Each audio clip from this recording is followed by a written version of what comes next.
encourage you to open up in your Bibles to the book of Ruth, the entire book of Ruth. And in case you're having a hard time finding it, it's on page 404 in my Bible. Tiny book of Ruth, nestled in the earlier part of the Old Testament. We're going to do what is more or less a survey of the book of Ruth. I know the ladies just discussed this in their ladies' class not too long ago, and so they copied from me. Obviously, they knew that we were going to be talking about that, so I appreciate the kind of lead-in, the help on that part. I don't know how much of what I just said right there was true, but I appreciate it nonetheless. I appreciate the men who took part in the service this morning, those who led prayers, those who waited on the table, Scott for doing the scripture reading, Joe for leading us in those songs. Ever since we started projecting the songs up on the PowerPoint, I've been able to see the songs ahead of time. The song leaders have been really good about getting those songs in the earlier part of the week so we have time to put the PowerPoint things together. When Joe sent me the songs this week, I looked at the first four, and I had probably never, I don't think I'd ever sang any of them before. I think we sang one on Singing Night a week and a half ago, but those were all brand new songs to me. I thought they all sounded really well. I thought the words for all of them, particularly the third one, was really well put. I liked them a lot. I know the Invitation song is one that we're probably more familiar with, so don't worry. The experimentation is over, but I really appreciate Joe for leading us in those songs. It's hard sometimes to branch out of those songs that we normally sing, so I appreciate it when song leaders like Joe lead different ones that we're not always familiar with, and so I appreciate that. Appreciate your presence, appreciate you being here with us this morning, and your interest in spiritual things and worshiping our God. Today, in case you haven't noticed, is Valentine's Day. Husbands, in case you haven't noticed, today is Valentine's Day.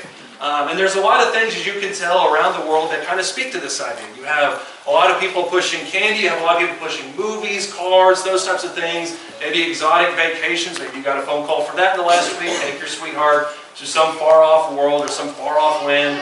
Everywhere you look, it's all about Valentine's Day. Everywhere you look, it's all about love. People are rooting for love to take center stage. We want to see people that love each other get together. We love as humans seeing that type of relationship happen. Whether you've known people that have been in love for forever or whether you're new in love, we just love seeing that word love. I'm going to say love about 100 more times throughout the course of this lesson, so don't worry. But we love seeing that type of thing. And the way that the world kind of typifies love is like we just talked about, with movies, with cars, with chocolates, with those types of things. And the stories that the world pumps up for being loving are probably right along those same lines. You have things like Romeo and Juliet. You have all the movies from the last 20 years. You have Love Actually. You have Hitch. You have all these movies that have come out that are about love. We love to see those things. Any Nicholas Spark book is pretty much the same thing. It's all carbon copy from each other. We love seeing that. And so while the world may accentuate that type of love, that type of Hollywood love that comes out of nowhere and people that didn't think they would ever get together, all of a sudden they can have those stories. Because what you see within the pages of Scripture, besides the love that God has for us, are love stories from cover to cover. You have different stories of Hannah that she has for her son. You have the love that Mary has for her son. You have stories of song. You have the entire book of Song of Solomon, which is cover to cover filled with some of the best love poetry that the world has ever seen. You see all sorts of these things in the Psalms. You see them all over the place. But the one story that I would typify more than anything else is a story of Ruth and Boaz. The book of Ruth is only 4 chapters long. It's not super long. There's not a ton of extracurricular material. It pretty much centers around one gigantic story, and it kind of stays within that. But all 4 chapters paint this fantastic story of love that Hollywood wouldn't even be able to touch because it touches on all these different types of things. But the story of Ruth and Boaz is very powerful. You have a woman who came from nothing, who had no chance of ever finding love ever again. You have an old widower or an old bachelor perhaps, and they end up, spoiler, they end up at the end together. And it's such a beautiful story from cover to cover because it typifies what happens when two people fall in love. Even more importantly, what it shows is that God's true design for marriage does work. In Genesis chapter 2 and verse 24, the immortal phrase put out by God when He talks about marriage, He says, "For this reason a man shall leave his father and mother be joined to his wife, and the two shall become one flesh. If there's one verse that centers around marriage that you probably heard in any number of sermons, any number of wedding sermons, you've probably heard this one more than once. And Ruth and Boaz, the story of Ruth and Boaz, hits on all of these cylinders.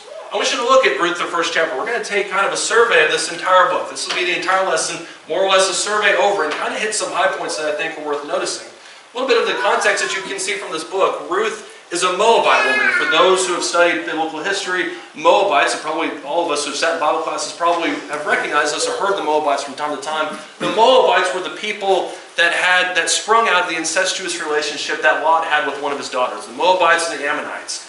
And so the Moabites came out of that lineage, and because they came out of that lineage, they were absolutely hated by everybody that was in Israel.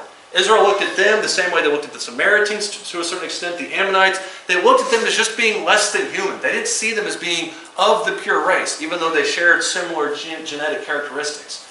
And so the Moabites were absolutely hated by everything Israel-related. And so the fact right off the bat that Ruth was a Moabite woman means that everything about her life was hated by everything Israel-related.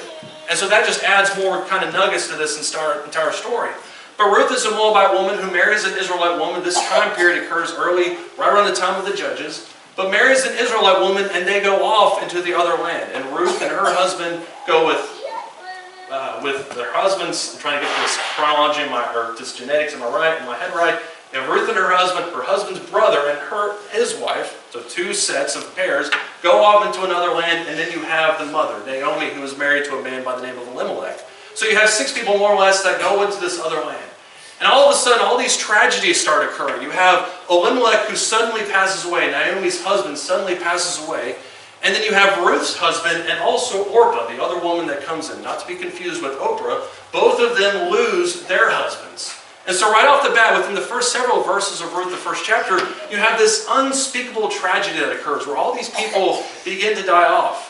And so the famine goes away. The women are now looking at themselves, thinking to themselves, what are we going to do to try and make ends meet? I'm going to go back to my homeland where there's no more famine, and I'm going to establish myself. Starting in Ruth, the first chapter in verse 8, Naomi then looks to her daughters-in-law, who are both widows and who are both young women at this point, and asks them to return back to their home, into Moab, and try to establish lives for themselves. The important thing to keep in mind throughout the story is that both Ruth and Orpah are both younger women at this standpoint. They're both probably in their mid to late 20s, maybe their early 30s. They're still young enough to bear children. They're still young enough to be married.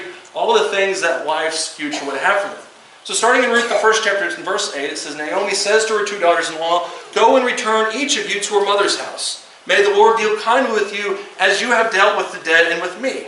May the Lord grant that you may find rest, each in the house of her husband. Then she kissed them, and they lifted up their voices and wept. A very emotional scene between these 3 women. And they said to her, both Ruth and Orpah, this is important to point out, they said to her, no, but we will surely return with you to your people. But Naomi said, return, my daughters, why should you go with me? Have I yet sons in my womb? You can see this intense love that they'll have for each other. That they may be your husbands? Return, my daughters, go, for I am too old to have a husband. If I said I have hope, if I should even have a husband tonight and also bear sons, would you therefore wait until they were grown? Would you therefore refrain from marrying? No, my daughters, for it is harder for me than for you, for the hand of the Lord has gone forth against me. Within the pages, within these words, you see Naomi's approach to this situation. She's very realistic. She's very pragmatic. Naomi understands that she's older in life and that she doesn't have anything realistically left to honor these women. If there's one thing you didn't want to be in that time period, it was an older widow, specifically one that wasn't left any kind of money. Because oftentimes those types of women were reduced to begging, they were reduced to taking up with some kind of family, anybody that would provide them type of income.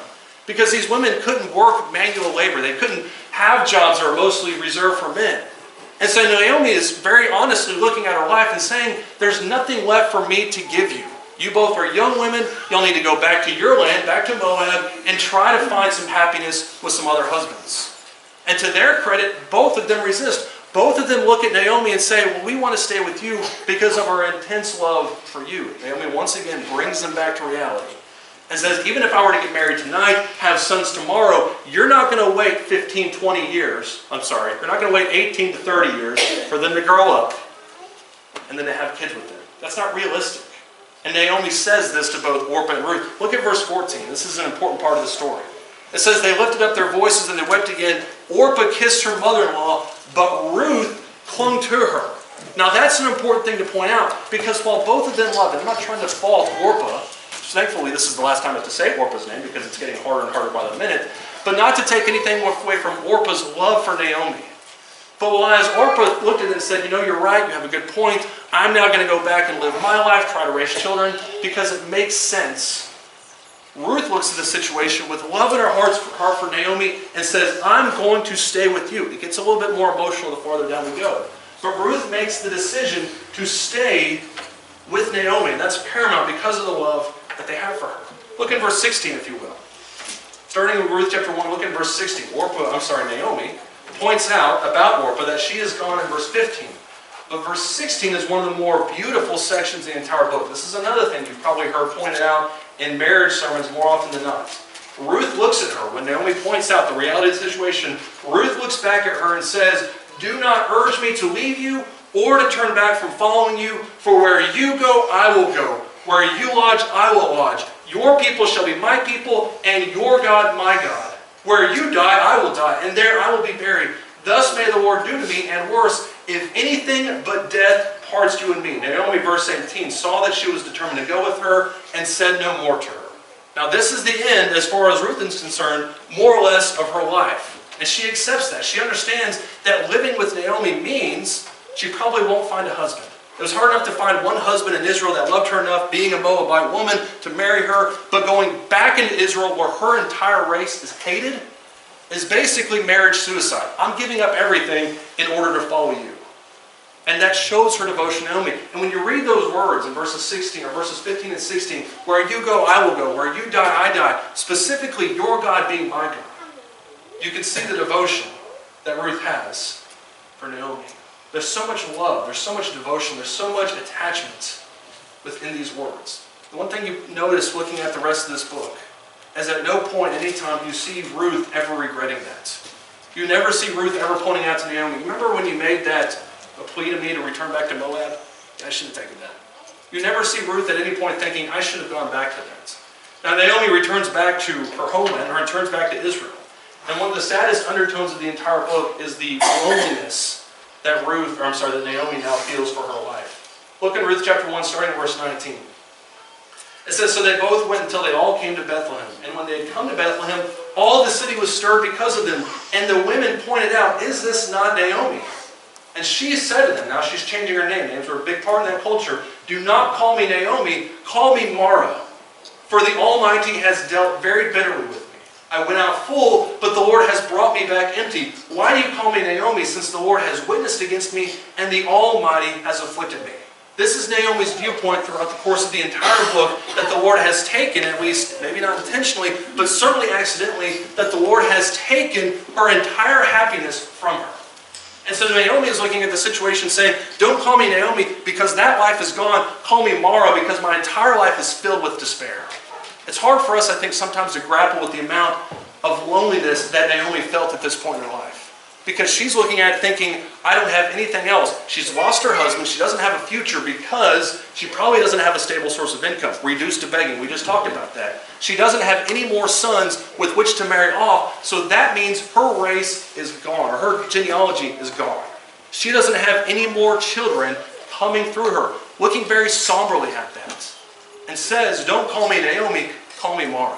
It's hard for us to put this type of sadness, this type of loneliness in our hearts. There's a story that's repeated about Teddy Roosevelt, who I think is the greatest president that we've ever had, second only to Ronald Reagan, for all of you people out there that may disagree with me.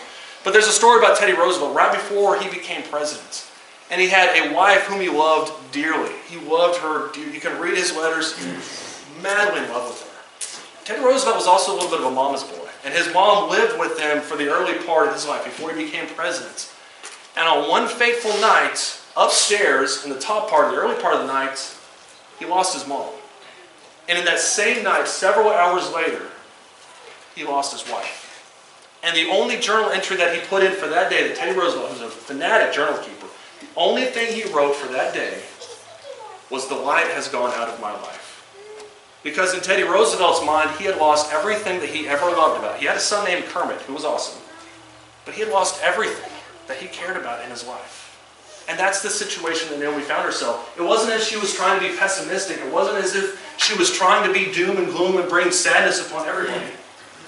She just knew that her life was very gloomy from here on out. There wasn't much left to offer. So chapter 1 kind of closes, and we're not going to do this with every chapter, but chapter 1 closes with a little bit of an odd couple. You have this woman who doesn't have any kids left because they've all died. She doesn't have a husband because he's died. She's older in years, which means she's probably not going to be married because she's too old to have kids at this point in time. And she's coupled with this random Moabite woman who used to be her daughter-in-law, who everybody in town hates because she's a Moabite, and now they're going to charge off into the world together. And that's how chapter 1 ends. And if you were to just read chapter 1, you would have to think to yourself, what's going to happen from here on out? How is this situation going to get better? Because obviously God put this in for our reason, for some kind of reason for us to understand. So where does this story get better? Starting in chapter 2, it gets a lot better. Because there the introduction of Boaz happens. There's where a little bit of God's providence shows up.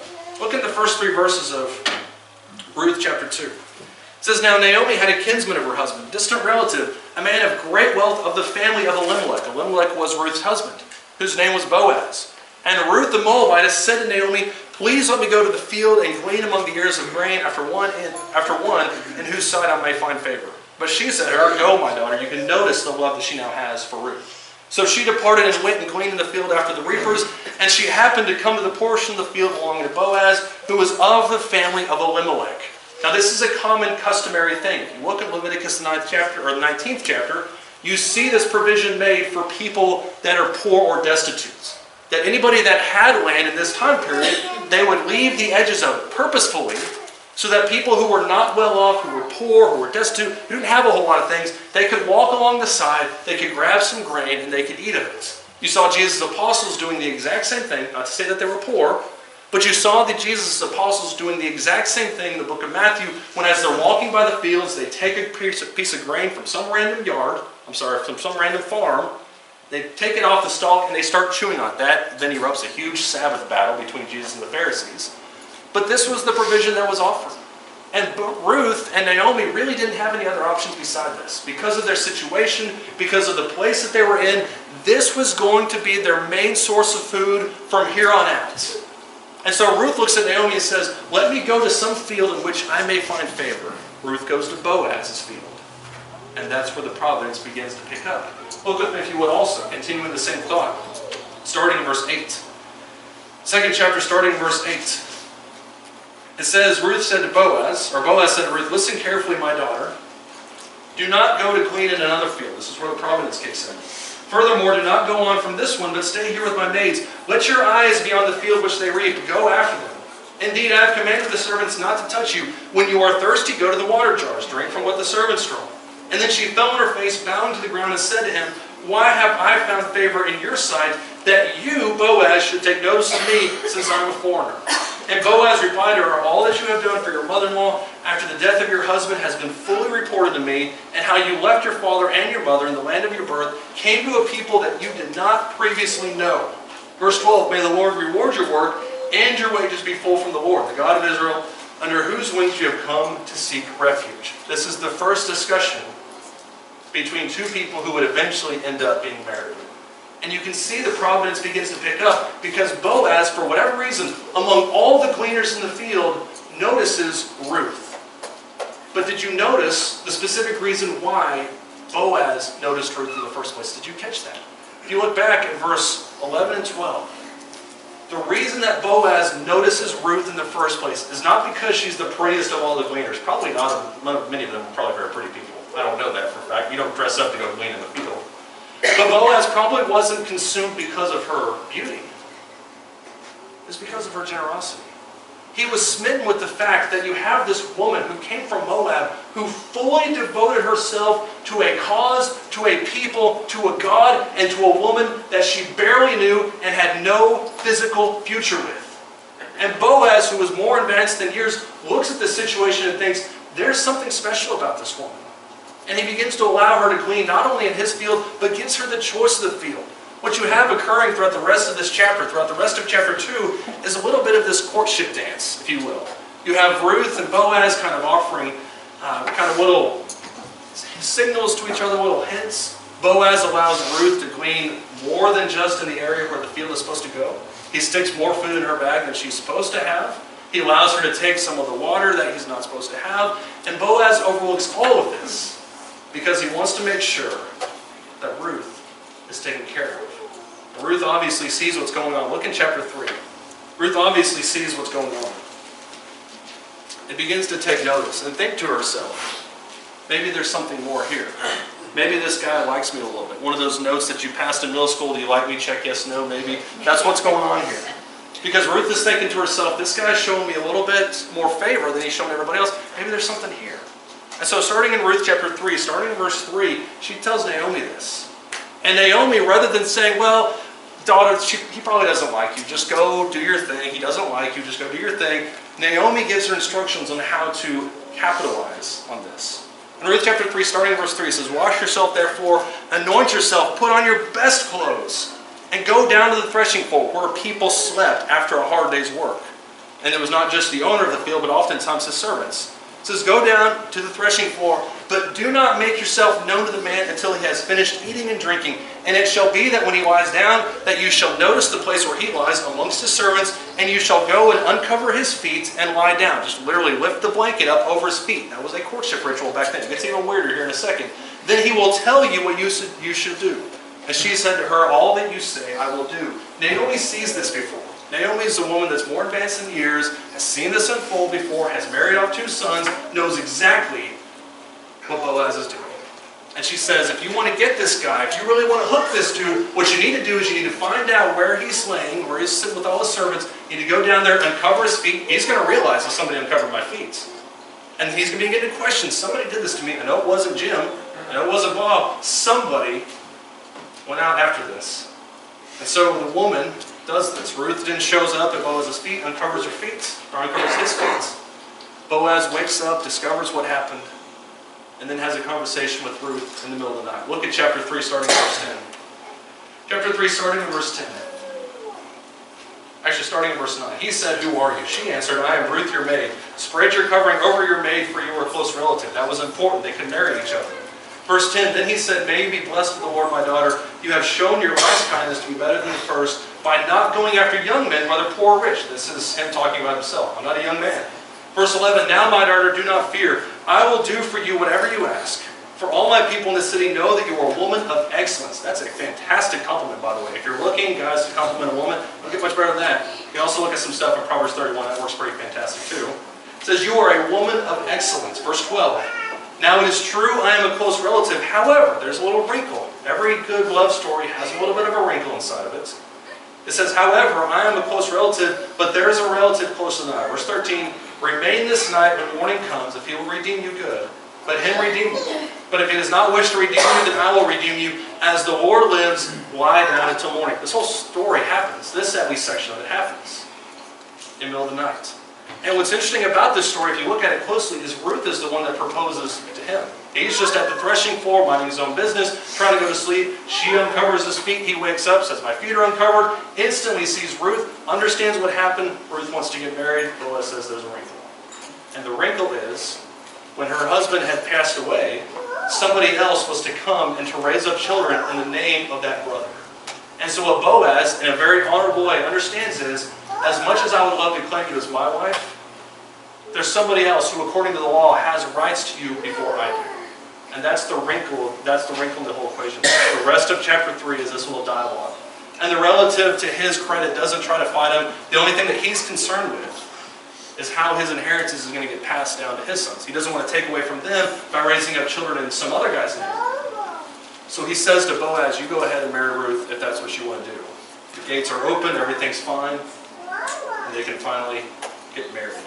If you look at more evidence of Boaz being a good man, you can see that probably part of the reason that he wanted to get married was because of his respect for her late husband. Look in chapter 4 and verse 10. Chapter 4 and verse 10. It says, moreover, I have acquired Ruth the Moabitess, the widow of Mahlon, there's the name, her first husband, to be my wife in order to raise up the name of the deceased on his inheritance, so that the name of the deceased will not be cut off from his brothers or from the court of his birthplace. You are witnesses today. The one thing that Boaz understood in marrying Ruth is that some of his sons, if not all of his sons, would not carry his own at least name, but some of them would be to the honor of her first husband, Mahlon. And so in order to help that guy out, he decides to marry her for no other reason than to raise up children in his name. Gives more evidence to the fact that Boaz is, as nothing else, an honorable man. Those same townspeople who looked at Naomi and cheered whenever she came back and said, Naomi is finally back. And she looked back and said, I'm not blessed at all. Look at all these things that happened to me. I'm cursed. Those same town people in verse 11 of chapter 4 begin to cheer this marriage. In Ruth, the 4th chapter, starting in verse 11, it says, all the people who are in the court and the elders said, we are witnesses. Listen to this compliment that they give them. May the Lord make the woman who is coming into your home, Boaz, like Rachel and Leah, both of whom built the house of Israel. And you may achieve wealth in Ephrathah and become famous in Bethlehem. Moreover, may your house be like the house of Perez, whom Tamar bore to Judah, through the offspring which the Lord will give you by this young woman. The townspeople are looking at this situation and saying to themselves and saying to Boaz, may this woman who came into your life providentially, may this woman raise up offspring for you, and not just for you, but may her name be that of Rachel and Leah, through whose seed was established the nation of Israel.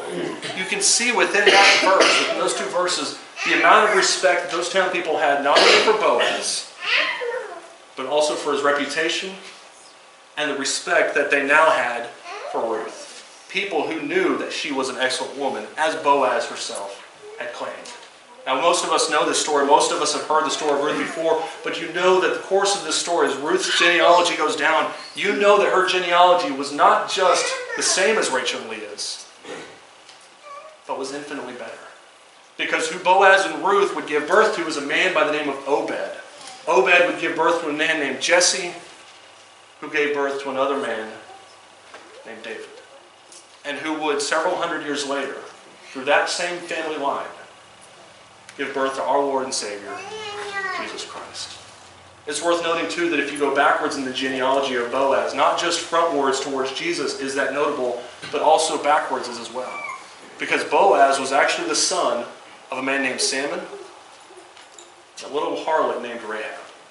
The same woman that was at the walls of Jericho, who led Joshua into the town of Jericho, and who single-handedly, if nothing else, allowed God's people to begin to enter the promised land.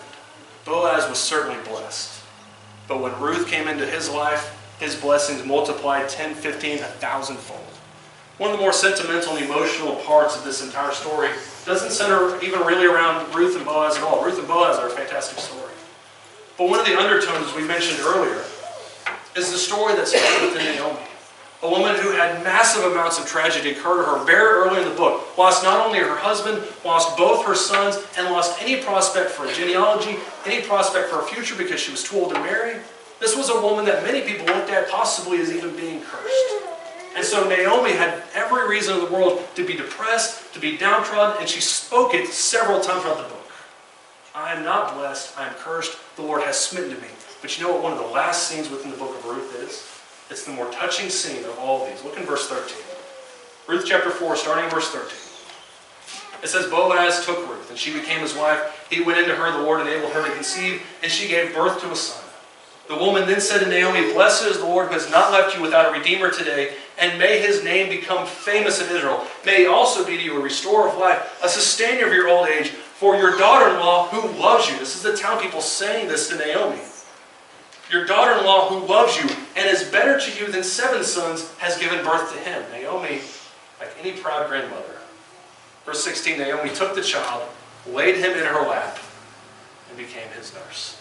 This is a woman who had nothing, had no prospects, no hope of anything in the future, not just because her sons were dead and her husband was dead, but because she was so much more advanced in years. And a woman who, any number of years, months, whatever it was earlier, looked at her life and said, there's absolutely nothing in the future for me. Not much time later, she's holding her grandson on her lap, probably bouncing him on her knee, like any good grandmother should. The genealogy that would eventually lead to the greatest king that Israel ever had, and the only Messiah that we will ever meet. The story of Ruth and Boaz is not just romantic. It's not just some feel-good story that begins in tragedy and ends in glory. but something that really strikes to the heart of what we're all after in the first place, which is not just a redeemer in a physical sense, but a redeemer in a spiritual sense. There's a phrase that's mentioned of Ruth earlier in the book that I want to capitalize on, something that we didn't mention earlier. Ruth chapter 2, starting in verse 11, going through verse 12. Boaz saying to Ruth, he said, all that you have done for your mother-in-law after the death of your husband has been fully reported to me. How you left your father and your mother, the land of your birth, and came to a people that you did not previously know. Now this is the hard part. May the Lord reward your work, and your wages be full from the Lord, the God of Israel, under whose wings you have come to seek refuge. Make no mistake, the reason that Ruth ended up in the position that she was in was because of her unwavering faith, not only in who Naomi was, but in the God that Naomi served. And so when Ruth saw this situation, saw her options, either return to Moab, marry somebody else, or cling to this woman with which there is possibly no future, she made the choice to attach herself to a woman who served Jehovah God. Boaz noticed that and pointed out that in him you alone have taken refuge. That great leap of faith that she took to attach herself to this no-name woman ended up paying dividends, multiples of dividends. The question I have for you this morning is, are you going to take that leap? Not necessarily going to Moab or Israel, marrying a man named Boaz, but are you going to take the leap to seek refuge in the arms of God? Something that the world will look at and say, that's inconceivable. Because God isn't real. He's there, He's over here, we're all taking refuge to a certain extent, but are you going to fully commit your life to Him, to give everything up and to follow Him, possibly into a land that you don't know, and serve Him all the days of your life? Stake your future on His goodness. And if you're not, then I don't know what else to tell you. But if you are, I would tell you that it's the best decision that you'll ever make. Because you'll never once regret ever giving up your life to Christ. In the same way that Ruth never once regretted giving up her future to align herself with Naomi. If you want to attach yourself to Him, if you want to find yourself under His wings, I would implore you to come. Jesus implores you to come. Won't you come as we stand, as we sing? I heard the angels sing, glory,